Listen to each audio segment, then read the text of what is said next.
Hola Marijos, hola, muy buenas noches a todos. Un honor estar aquí de nueva cuenta, pues por este medio voy a entrevistar a continuación a Paquín Junior. Les mando muchos saludos a todos. Vamos a esperar a que se una Paquín. De todos modos, ahorita le mando una solicitud para que se una. Acá está.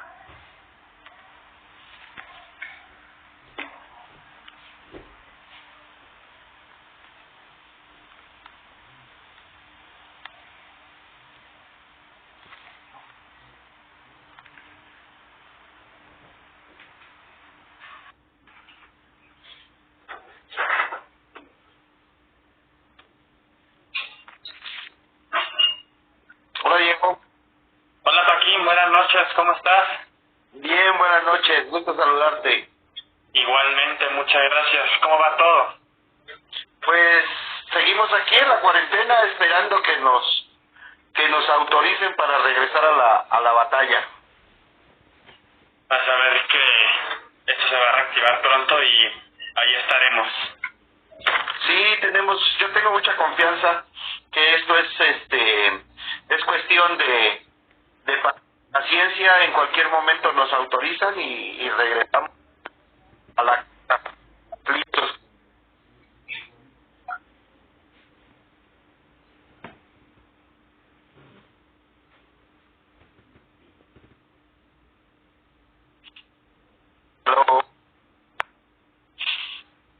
¿Se puede Sí, repetir? Paquín, sí, se trabó un poquito. Ya te oigo. Tenemos problemas de internet, ¿tú también? En ocasiones, a mí sí se me paró el teléfono en una ocasión. Pienso que ahorita también por la contingencia, aunque las redes aparentemente nosotros tenemos una banda ancha, como hay tanta gente conectada al internet, yo creo que se saturan las redes y no podemos de repente conectarnos como quisiéramos. Claro, sí, estaba muy pesado esta situación. En serio, Paquín, te agradezco bastante que te estés uniendo aquí y ¿te parece que si empezamos? Sí, claro. Bueno, pues los saluda su estimado amigo Diego Cruz y es un honor para mí en esta ocasión el entrevistar a un gran clown mexicano como lo es Paquín Junior, que ha marcado a muchas generaciones, niños, jóvenes, y bienvenido Paquín. Muchas gracias Diego. Un saludo a todos los amigos que estén conectándose en estos momentos. Pues estamos aquí, igual que todos, en contingencia, esperando que nos autoricen a poder regresar a trabajar y echarle muchas ganas, porque pues tenemos ya 3 meses sin trabajar, con muchas ganas. Yo creo que todos estamos en estos momentos sobrados de energía. Seguimos haciendo cosas, obviamente, pero nos surge el escenario. No es lo mismo. Claro, no, se extraña todo. También agradecer porque yo desde chiquito, y agradecer a mi papá, desde los 3 años siempre he ido al circo, he apoyado al circo clásico mexicano, internacional, y ahí siempre voy a estar, y por eso estoy haciendo estas transmisiones, estas difusiones, para expresar la magia que es el circo, ¿no? Sí. Te agradezco a ti, a Alexis Ataide, a todos los que han hecho de esto pues un honor para que me den la oportunidad, ¿no?, de entrevistarlos, y pues a grandes estelares como eres tú. Muchas gracias. Saludos, Alexis. Sí, se extrañan los cafecitos, Alexis. Los cafecitos y muchas tantas cosas que nos regala el circo. Tantos y tantos recuerdos, tantos compañeros con quien hemos compartido en algún momento. Son muchas situaciones, son muchas amistades, son esas luces, el escuchar el murmullo del público, no sé, el olor al aserrín, porque aunque no hay animales en los circos en estos tiempos, sigue habiendo esa esencia, el olor a palomitas, algodón de azúcar. O sea, es único el aroma de nuestro entorno del circo. Es único, es sensacional. Yo extraño. Es por eso que en ocasiones yo me pongo a ver películas del Soleil y me echo mis palomitas para recordar el circo. ¿Cómo no? Sí, claro. Claro. ¿Cómo es la vida de un clown representado por Joaquín? ¿Cómo es la vida de un clown? Bueno, yo veo al clown con un respeto mayúsculo.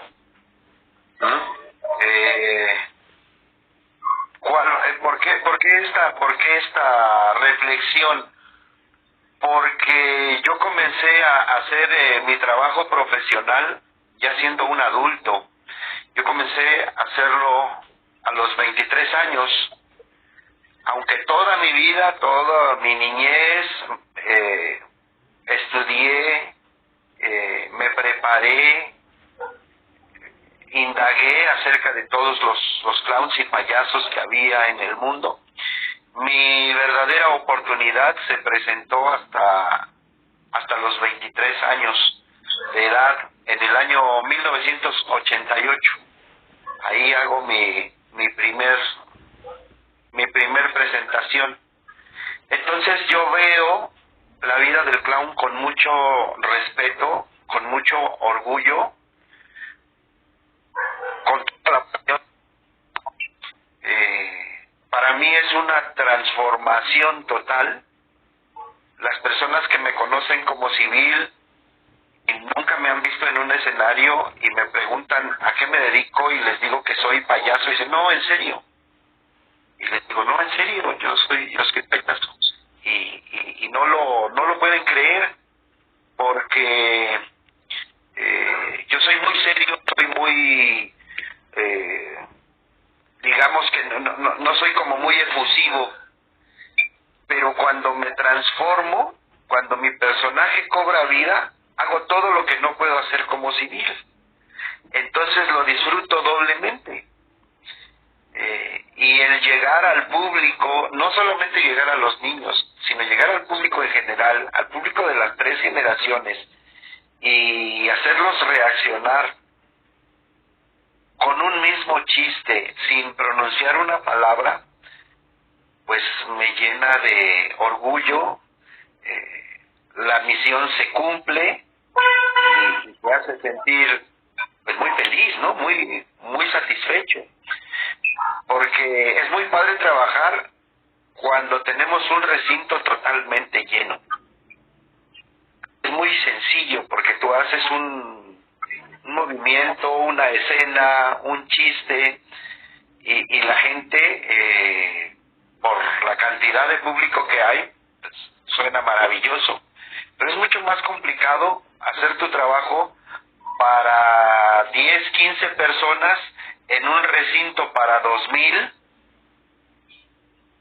y que las 10 o 15 personas disfruten tu trabajo, tus chistes, tus bromas y el arte que tratas de transmitir, pues eso todavía es doblemente gratificante. Entonces, pues yo lo disfruto muchísimo. Desde el momento en el cual yo llego y empiezo el proceso de maquillaje, el proceso de metamorfosis, desde que comienzo a colocarme mi ropa de trabajo, mis zapatos, mi nariz. Entonces, de ahí comienza ya la transformación y empiezas a disfrutar de una manera sensacional. O sea, es indescriptible realmente.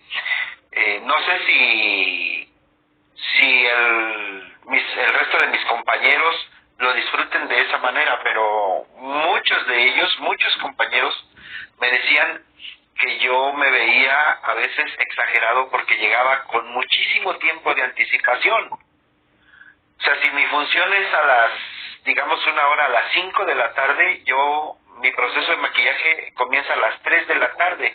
Yo estoy llegando al circo de 2:30, de 2 a 2:30 de la tarde. Y después de que ya me maquillé, vuelvo y reviso todo mi material didáctico, los aparatos que voy a utilizar dentro de la función, rectifico los espacios por donde tengo que desplazarme para que no haya ningún obstáculo que pueda impedir el desarrollo de mi trabajo.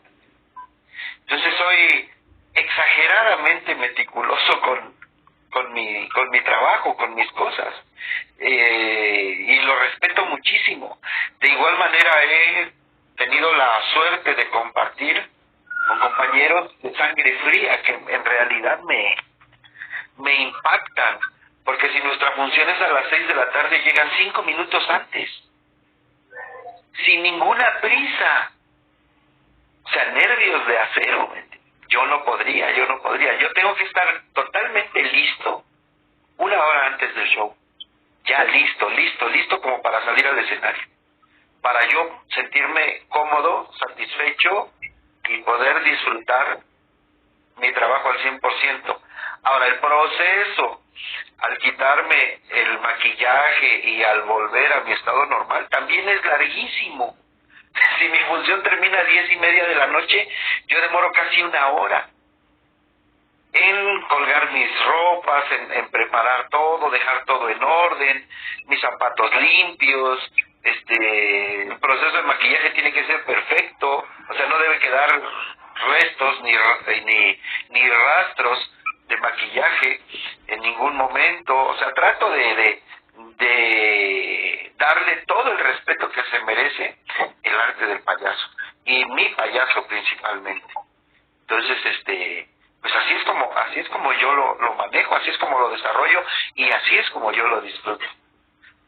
Por eso te repito, para mucha gente es exagerado la forma como me desempeño, pero yo soy muy feliz haciéndolo de esa forma, y trato de que mi sustituto, en este caso Angelo, que es mi hijo, que participa en estos tiempos conmigo, obviamente, no sé, estaremos 2 o 3 años más juntos, y él tendrá que emigrar por su lado, porque es parte de la vida, pero trato de que de igual manera tome con mucho respeto y mucha responsabilidad esta parte tan delicada dentro de un espectáculo de circo o de teatro, en este caso.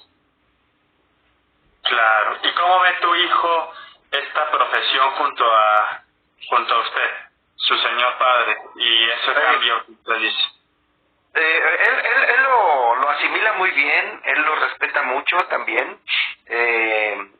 Hubo en algún momento, en alguna etapa de su carrera, pues sí lo vi un poquito como muy relajado, y en este arte no te puedes relajar, no puedes descuidarte un momento, no puedes dejar de trabajar, no puedes dejar de estar en el escenario, porque las generaciones que vienen muy fuertes, y te quedas literal. Entonces tienes que estar ahí. Hubo un momento en mi carrera en el cual pues me sentí muy relajado. Fue un grave error, porque nosotros tenemos que estar creando siempre, y dejé de hacerlo por mucho tiempo, y parece increíble, pero pierdes el ritmo o pierdes el tacto de creación. Llega un momento en el cual no sabes por dónde volver a comenzar, y me costó mucho trabajo. Incluso dejé de trabajar como 2 meses para poder afianzar nuevamente ese proceso de creación y retomarlo en un espacio no tan reconocido, porque lamentablemente cuando tú llegas a un espectáculo fuerte o de renombre, no puedes experimentar ahí. Tienes que llegar con los números o con los argumentos perfectamente bien constituidos. Entonces a veces tienes que separarte, o al término de un contrato hacer una pausa, un espacio para poder preparar nuevo material y que en un momento dado a las empresas a las cuales tú generalmente te contratan, pues que tengas el material ya listo para unas posibles próximas fechas. A veces no hay tiempo para hacer una audición y quieren saber qué sucede, o hay espectáculos que no te permiten así literal grabar. Entonces tienes que ver la manera de buscar un entorno para poderlo hacer relajado, probarlo con el público y después ya poder ofrecerlo a las empresas a las cuales generalmente buscan tus servicios. Claro, ¿no? Y es un legado, es ante todo una generación, y una generación viene más fuerte y luego es la misma familia, y eso se debe de reforzar, eso se respeta súper bien. Lo que pasa que en el caso nuestro son trabajos totalmente diferentes. El trabajo de Angelo es totalmente diferente al trabajo de Paquín Jr. En ocasiones, cuando se presentan estas situaciones en que tiene que trabajar, digamos, dos generaciones, la generación mayor, en este caso Paquín Jr., pasa a ser o pasa a interpretar otro personaje para darle pie, o uno piensa que es más sencillo darle la oportunidad a la nueva generación para que haga su desarrollo y tú servirle como contraparte. En el caso nuestro no fue así. Entra Angelo a hacer la parte más complicada, que es la contraparte, y Paquín sigue siendo Paquín. Entonces el reto es doble, porque tienes que mantener primeramente un estilo y una forma la cual el público ya te conoce, y de igual manera tienes que ir formando la contraparte, que es más complicada todavía porque requiere de energía, de más disciplina, de mayor fuerza, pero en este caso el proceso no fue tan largo, no fue tan complicado. Lo asimiló muy bien Angelo y hoy en día lo desarrolla perfectamente, lo hace con mucha naturalidad y lo expresa perfectamente en el escenario, y el público lo recibe sin ser un ogro, ¿me entiendes? Entonces es una parte muy, muy, muy bonita.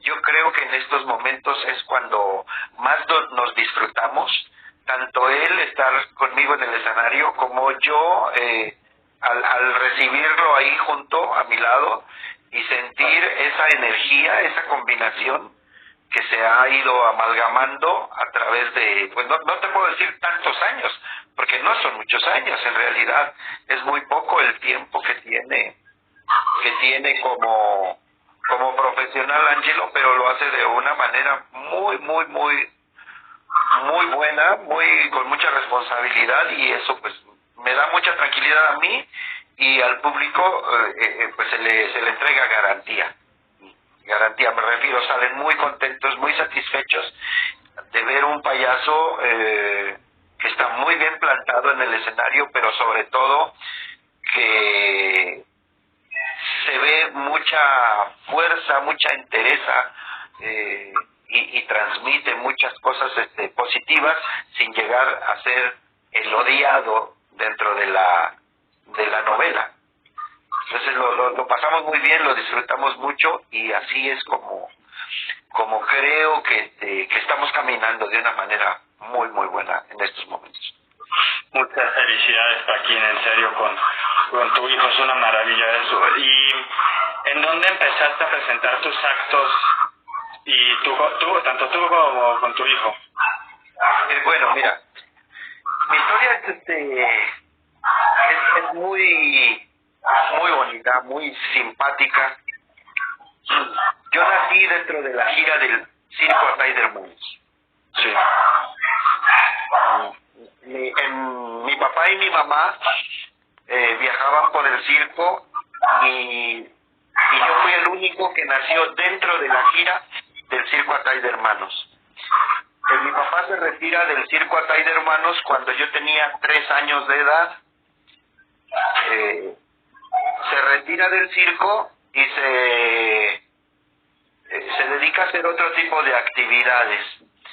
Y yo, obviamente, pues entro a la escuela primaria, después a la secundaria, a la preparatoria, etcétera, pero siempre con la consigna de no voltear a ver el circo.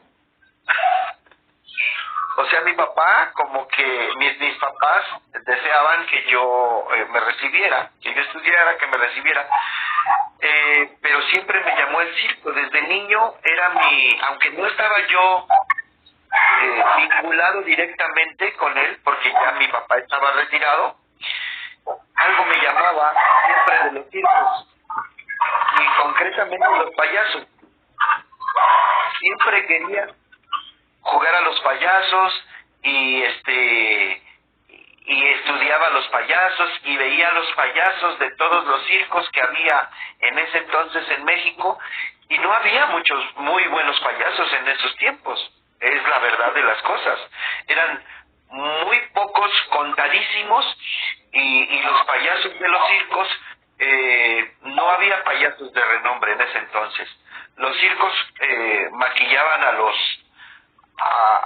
los vendedores o a otros artistas que hicieran otros números, y como segundo plano hicieran el payaso.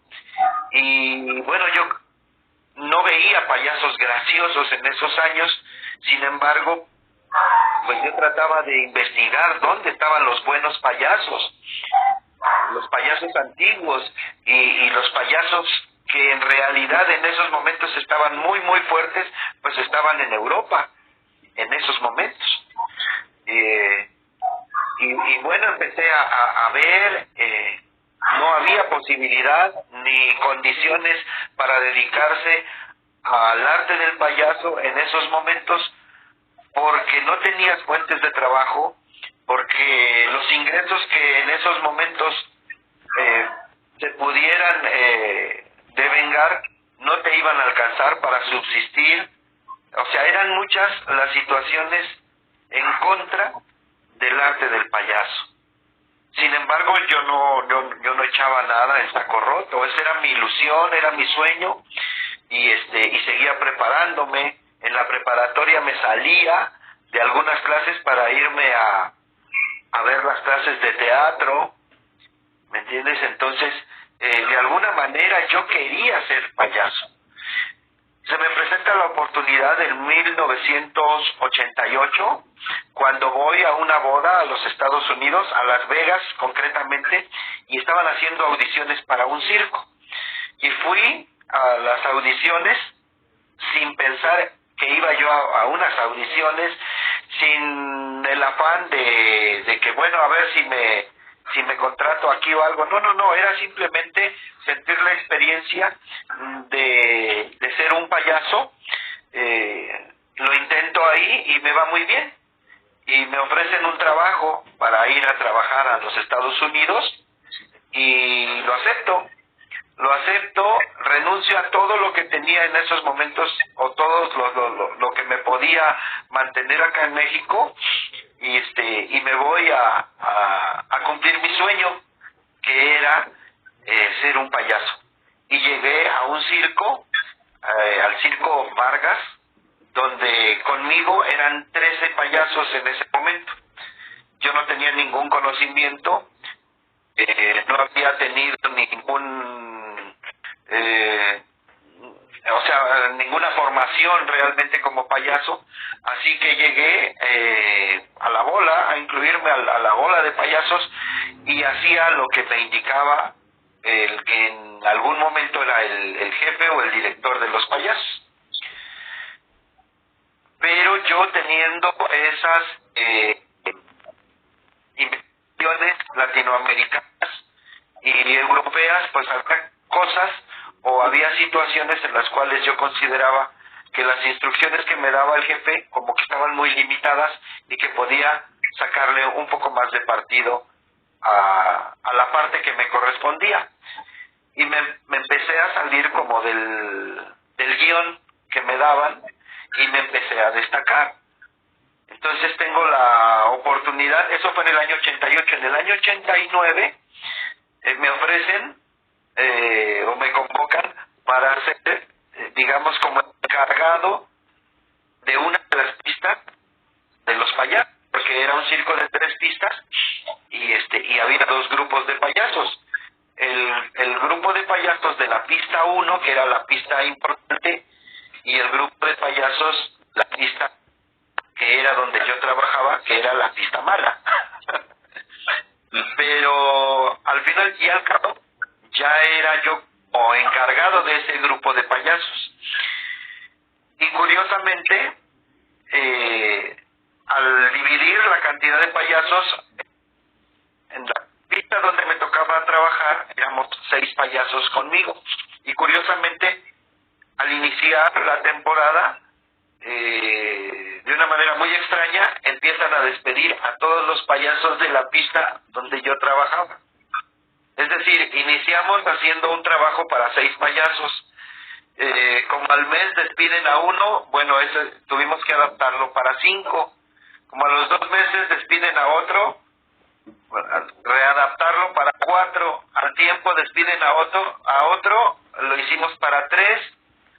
Y después despiden al otro, pero yo pensé que me iban a mandar payasos de la pista 1 hacia la pista 3. Dije, para ir compensando. No. Me fueron dejando. Y llegó el momento que era mi propio jefe, porque estaba trabajando absolutamente solo. Entonces, ¿qué es lo que sucede acá o cuál es la moraleja? Inconscientemente yo aprendí paulatinamente a trabajar solo, a defenderme solo dentro de un escenario, que eso no es sencillo. Es sencillo cuando comienzas en tu formación a ser un solo payaso, desde el principio un solo payaso, pero si comienzas en tus cimientos a formarte con un grupo nutrido de payasos y paulatinamente te empiezan a separar a la gente y empiezas, como la canción, a quedarte solo, y en un momento dado quedas absolutamente solo,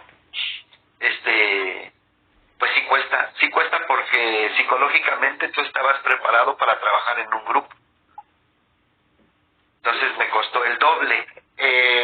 No lo sentí en ese momento, sino hasta tomar el siguiente contrato, en donde me voy de ese circo donde comencé, igual a la Unión Americana, pero en ese circo lo que yo no sabía en ningún momento era que yo era el único payaso para un circo de 3 pistas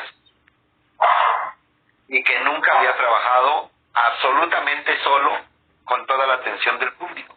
Y ahí en ese momento es cuando aparece el clásico y muy normal pánico escénico, en donde sabía perfectamente lo que tenía que hacer, pero que cuando se acercaba la hora en la cual yo tenía que presentarme, pues todo se me olvidaba, todo me fallaba, el público no me respondía, y terminaba la función y ensayaba, y me acostaba con ese trauma, y me levantaba a ensayar durante toda la mañana y me sentía muy bien y todo había salido perfecto. Pero se acercaba la hora de las funciones, la hora en la cual tenía yo que maquillarme para presentarme al público, y volví a ese pánico escénico. Y fue muy complicado, fue muy difícil. Eso sucedió o se mantuvo más o menos como por un mes y medio, fue mucho tiempo. Hasta que un día dije, bueno, ¿qué es lo que sucede? Estoy fallando a la hora de la función, pero en los ensayos estoy perfectamente bien. ¿A qué le tengo miedo? ¿Cuál es mi temor? Y dije, bueno, lo que voy a hacer es que voy a ensayar como si estuviera trabajando. Y voy a trabajar pensando que estoy ensayando. y lo apliqué de esa manera, y santo remedio.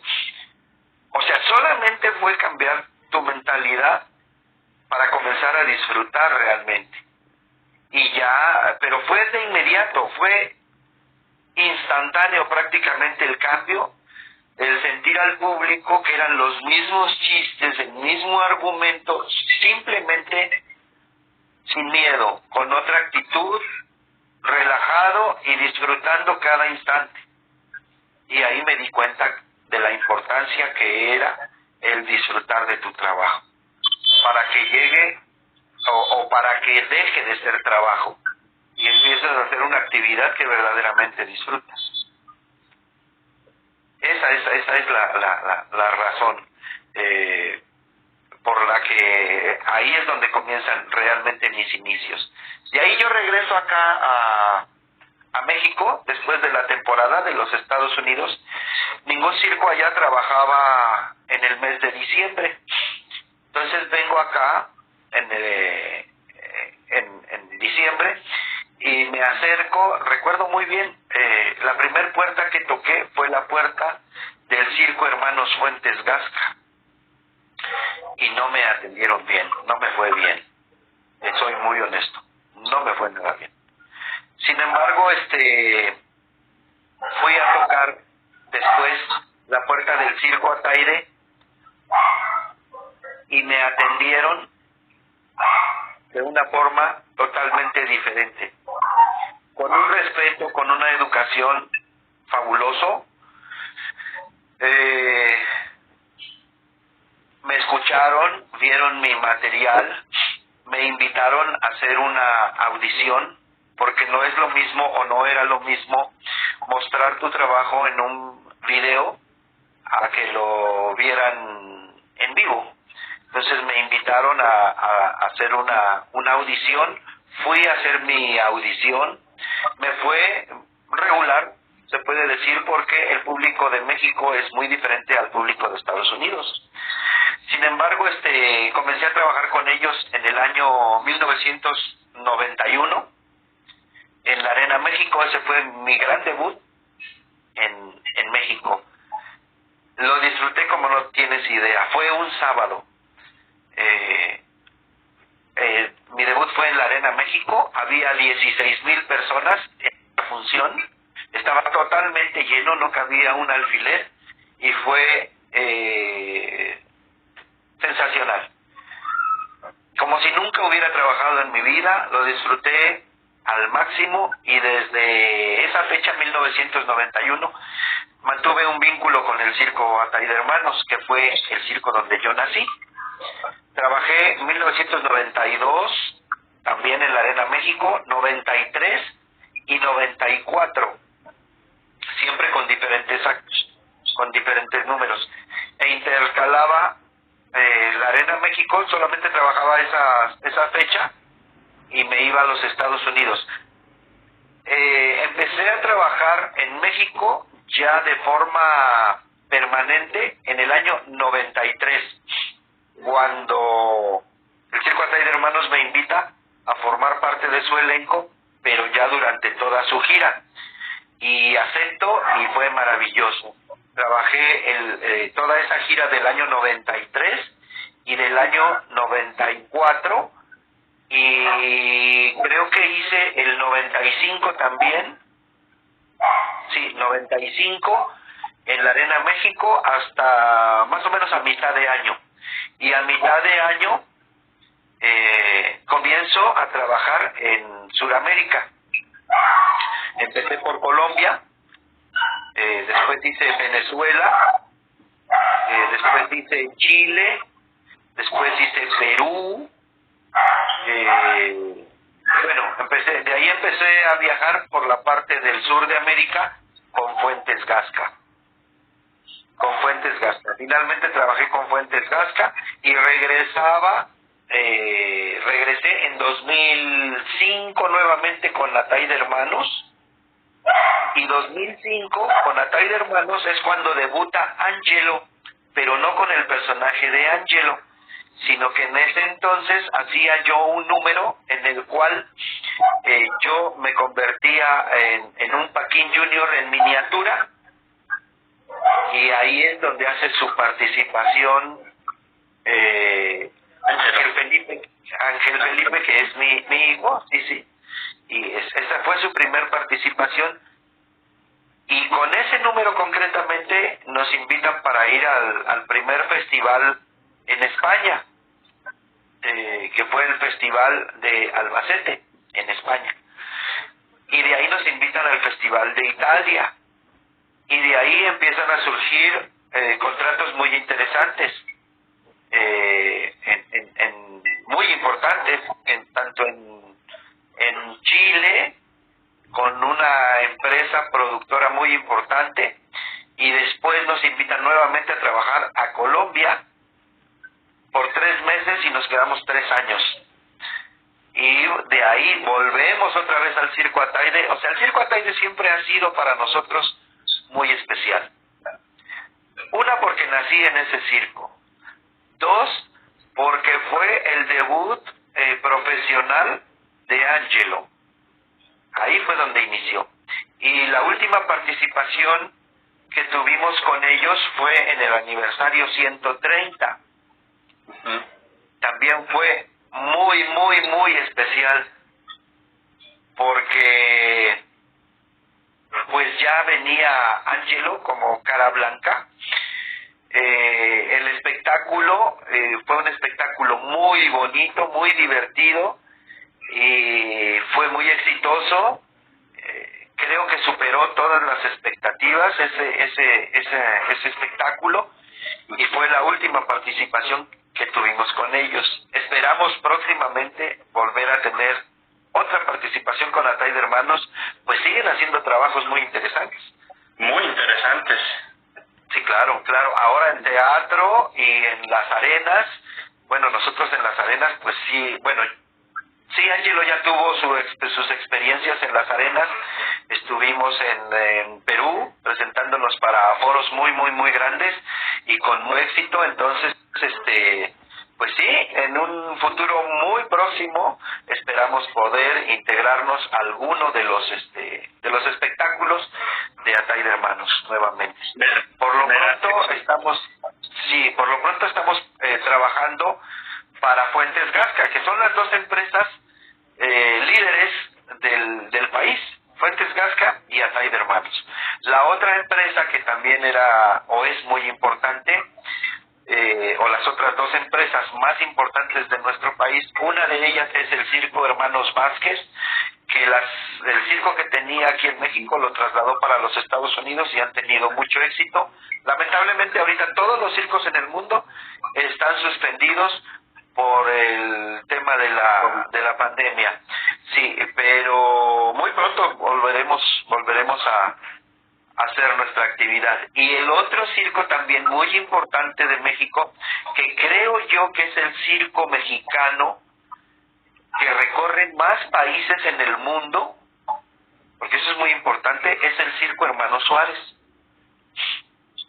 Ese circo hace unas giras muy largas, sin repetir una sola ciudad. Ahorita se están presentando en Brasil, también están esperando la autorización para poder volver a presentarse, pero yo hice 2 giras, una gira que duró 4 años, y no repetimos un solo lugar, y después me contrataron nuevamente para hacer otra gira por otro sector del continente, y la gira duró 2 años y tampoco repetimos un solo lugar. Entonces es un circo que viaja por muchos países. Por ejemplo, los circos de los hermanos Fuentes Gasca viajan por países, pero son, digamos, 4, 5, 6 países durante su gira. Estamos hablando que este circo Hermanos Suárez pues viaja por muchísimos lugares, por muchos países, islas de diferentes, islas francesas, islas inglesas, holandesas, se maneja por todos lados, ¿sabes? Se ha presentado en Estados Unidos creo que en 2 o 3 ocasiones, y ahorita está presentándose en Brasil. Esos son, creo que, los circos mexicanos más reconocidos en estos momentos. Circo Atay Hermanos, Circo Hermanos Fuentes Gasca, Circo Hermanos Vázquez y Circo Hermanos Suárez. Que ahorita el Fuentes Gasca está muy fuerte, está pegando mucho en Colombia, ¿no? Está fijo allá, en Bogotá. Circo Hermanos Fuentes Gasca es una cadena de circos. Los hermanos Fuentes Gasca fueron 13 hermanos. El señor Fuentes Abalza, que fue don Jesús, él fue un hombre muy inteligente, porque al tener una familia tan numerosa, primeramente formó el Circo Unión. En el Circo Unión, pues la función la hacían los 13 hermanos y una serie de artistas que contrataban para complementarlos, pero los actos más fuertes los hacían ellos. En algún momento, cuando ellos comienzan a crecer y empiezan a formar sus familias, dice o piensa, me imagino yo, un negocio no va a alcanzar para mantener a tantas familias. Entonces comienza a hacer circos y a enviar a sus hijos en pareja. A los dos mayores se van con un circo y el circo se va a llamar así, de esta forma, y se van trabajando con esta ruta y los enviaba. Como a los 6-8 meses surgía los recursos para hacer otro circo y hacía otro circo, pero no eran circos nuevos, eran circos bien, pero no nuevos, o sea, que pudieran caminar, y mandaba a otro par de hijos con otro nombre y otro circo por la ruta siguiéndolos, y les indicaba dónde tenían que trabajar. Y así el señor Fuentes Abalza, que en paz descanse, fue formando el imperio de los circos de los hermanos Fuentes Gasca. Llegó un momento en el cual, obviamente, tenía un circo en Chile, un circo en Argentina, uno en Brasil, otro en Perú, otro en Centroamérica, y el Circo Unión, que siempre estaba en México. Y desde el Circo Unión, él monitoreaba todos los circos que estaban triunfando por Centro y Suramérica. Obviamente, cuando empieza a crecer las familias y los negocios empiezan a dar frutos ya mayores, pues esas parejas se independizan, dando un circo cada uno. Con esa doctrina, que los hijos y las nuevas generaciones, es decir, si había uno de los hermanos Fuentes Gasca tuvo 3 hijos, ¿cuál era el objetivo de ese empresario? Pues hacerle circo a cada uno de sus hijos. Y la doctrina de sus hijos, de cada familia, era que conforme fueran creciendo y el negocio fuera dando frutos, ir haciendo un negocio cada uno de los hijos. Sí, es como se ha ido el imperio Fuentes Gasca. Ahorita no sé qué cantidad de circos haya distribuidos en... A veces tú haces una pequeña indagación y encuentras 3 o 4 circos Fuentes Gasca de un hijo. Entonces, imagínate, es increíble. Y el circo que está en Colombia es uno de los circos de los hermanos de Martín. Ese es el circo que él ha mantenido durante muchos años. Él ha trabajado durante muchos años. Yo tuve el honor de trabajar en ese circo en varias ocasiones. Creo que fue en el año 96, del 96 en adelante, y después estuve en el 2000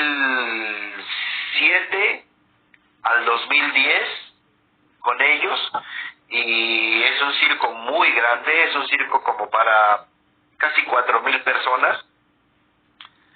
De ese tamaño es su aforo. Es un circo que cuida mucho los detalles y bueno, es un circo donde se ensaya todo el tiempo. Todo el tiempo esa pista está ocupada ensayando los actos, por eso son quienes son.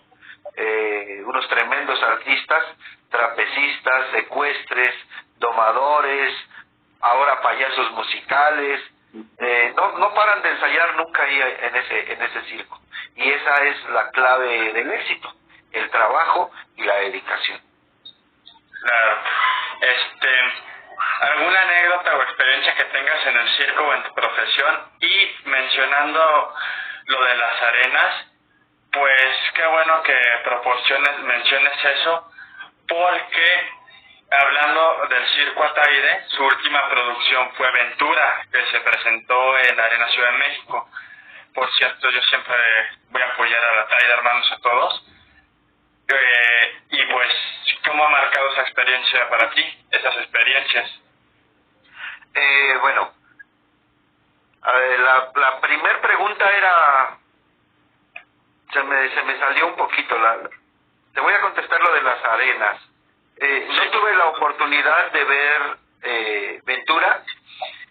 Sí sé el esfuerzo que hicieron por la cantidad de artistas que llevaron, muchos de ellos amigos míos, que me platicaron sus experiencias. Creo que es muy atinado el tratar de rescatar esa parte. Si lo hicieron de esa forma en la primera ocasión, estoy absolutamente seguro que en las próximas ediciones lo van a hacer o lo van a superar. Estoy absolutamente seguro de eso. Muy bueno. Es un espectáculo para masas, es un espectáculo pues muy padre. Se había perdido porque, si no estoy equivocado, creo que la última edición de Arena México, no sé si fue 2009 o 2010. En algo así. En la Arena México. 2009. Parece que sí. Si no, que lo diga Alexis al ratito. Ok, a ver si te acuerdas, Alexis. Sí. Entonces ya eran muchos años de no tener una presentación en una arena, y es muy importante, y Ataide Hermanos se caracterizó por eso. Pues durante muchos años lo hicieron tradición en diciembre en la Arena México, en la tradicional Arena México. Entonces, el tratar de rescatarlo es muy bueno, porque para el público mexicano, cuando llegaba diciembre, así como llegaba la Navidad, el Año Nuevo, los Reyes Magos, también era época del Circo Ataide Hermanos, para muchas generaciones, y esas generaciones te puedo asegurar que extrañan las temporadas del Circo Ataide Hermanos en diciembre. No se podía presentar ningún otro circo en diciembre porque la gente estaba esperando esa fecha para poder ir al Circo Ataide Hermanos. Así viniera cualquier otro espectáculo. El Circo Ataide Hermanos era obligatorio, no nada más para el público mexicano, para toda la gente de circo. Era ir a ver a la Arena México, a ver qué artistas habían traído ese año. O para la gran mayoría de artistas y empresarios, el poder presentarse dentro del escenario o dentro de la pista del Circo Ataide Hermanos en alguna edición de la Arena México. Lo hicieron muchos empresarios, muchos dueños de circo o empresarios ahora consolidados, se presentaron en la pista del Circo Ataide Hermanos. Entonces era un honor, un orgullo poder decir, es que yo ya me presenté en la pista del Circo Ataide en la Arena México. Y el que vuelvan otra vez esas experiencias o esas posibilidades de regresar a estos recintos gigantescos, pues es fabuloso, es maravilloso. Muchas felicidades. ¿Y tu primera pregunta cuál era? Repítemela, por favor, o recuérdamela. Claro, ¿alguna anécdota o experiencia durante tu profesión circense? muchísimas, todas, no o sea, ¿cuál es lo lindo de esta vida? Es que cada instante, cada ciudad te va a regalar una experiencia diferente que nunca te imaginaste haber vivido. Mira, en estos días de contingencia he visto que algunos circos están presentando el autocirco. Yo lo viví creo que fue en el año 89 o 90, más o menos, en Coos Bay, Oregon, en un espectáculo americano. Llegamos al lugar, teníamos la obligación porque había un contrato, teníamos 2 funciones y el circo no llegó, literal no llegó el circo, las carpas no llegaron, y allá no es como acá. Acá pues la gente está acostumbrada a que montan el circo, preparan todo, el ingreso, etcétera, con anticipación. Allá no. Allá venden las funciones con muchos meses de anticipación y el circo tiene que llegar, instalarse y trabajar. Pero el público ya tiene sus boletos. Entonces en esa ocasión no llegó el circo, literal no llegó el circo. No llegaron las carpas, ni las pistas, ni los cajones que separan o que distinguen a la pista, ni las butacas, ni la iluminación, ni el audio. No llegó nada absolutamente. Pero llegó el público y los artistas. Entonces nosotros, nos dice la empresaria, ustedes tienen que hacer la función normal, porque había un contrato, y en los Estados Unidos, si tú no cumples un contrato, la empresa te puede demandar y tú tienes que pagar ese contrato. Entonces hay que trabajar sí o sí.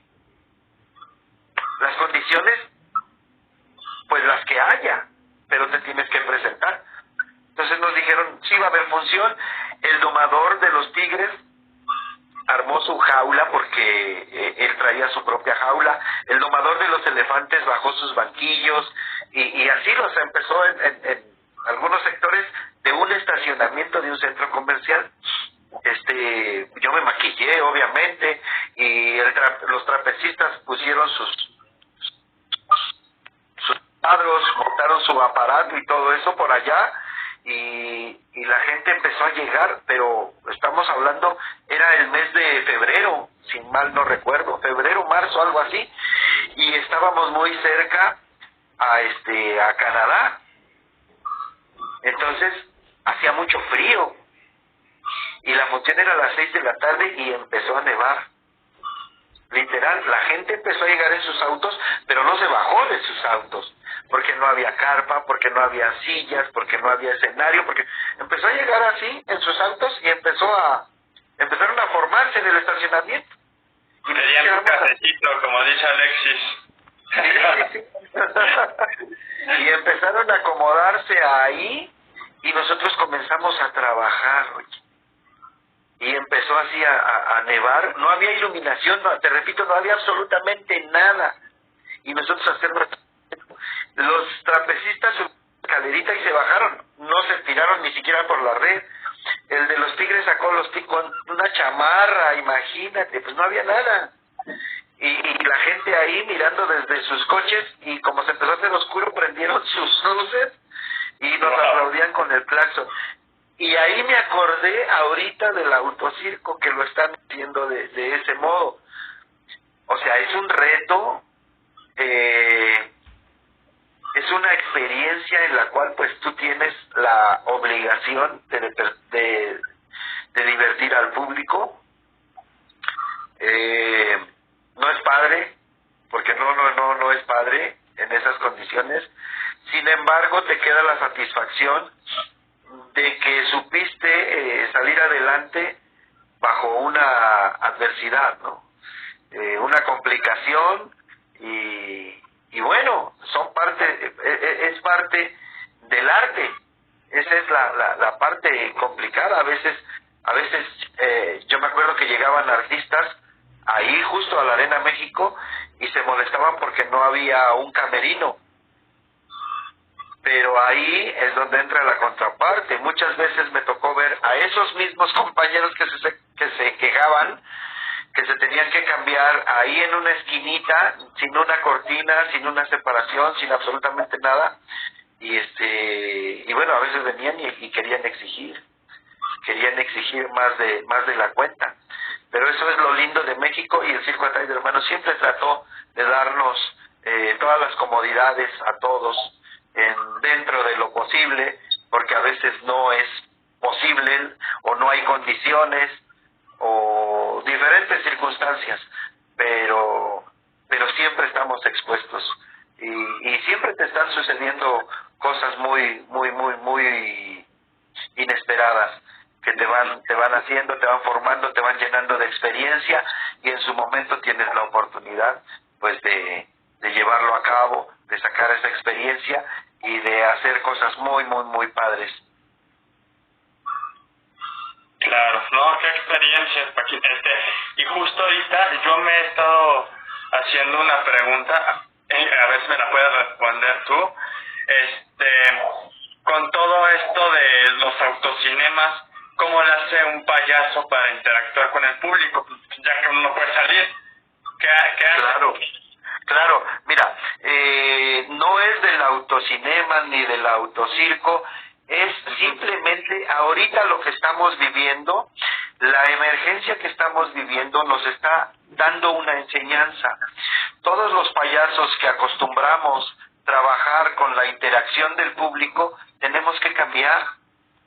Esto nos está mostrando una pauta por la cual ahora tenemos que hacerlo de otra forma, encontrar otros conductos para poder llegar al público.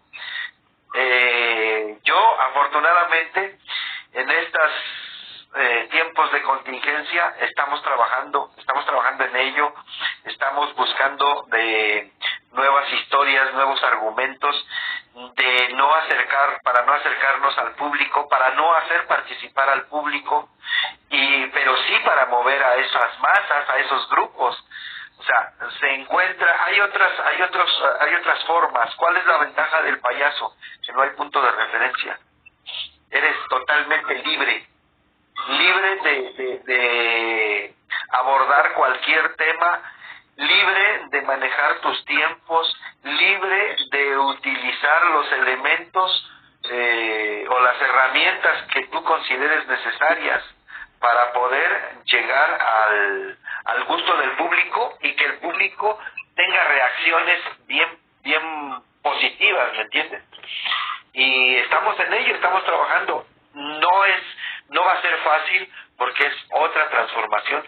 Esto es algo muy similar cuando hicieron o cundo informaron sobre la prohibición de los animales. Es algo muy similar. Hay que volver a reinventarse, principalmente nosotros los que hacemos comedias. Es más complicado porque ya no puedes recurrir al público.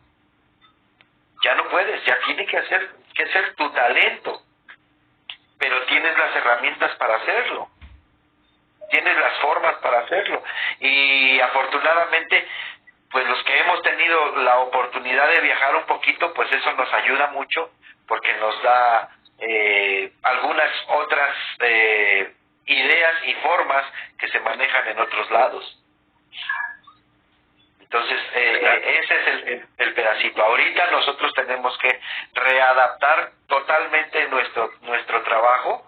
Ya no podemos o no vamos a poder acercarnos al público, al menos por un buen tiempo o unos meses, y tenemos que tener los recursos y los argumentos para poder funcionar perfectamente. No es sacar la función, es que funcione verdaderamente tu trabajo y que la gente lo disfrute de igual forma. Aquí te parece si hacemos 5 minutos. Si hacemos 5 minutitos, porque me está diciendo aquí que quedan 6 minutos. Ok, con mucho gusto. Ok.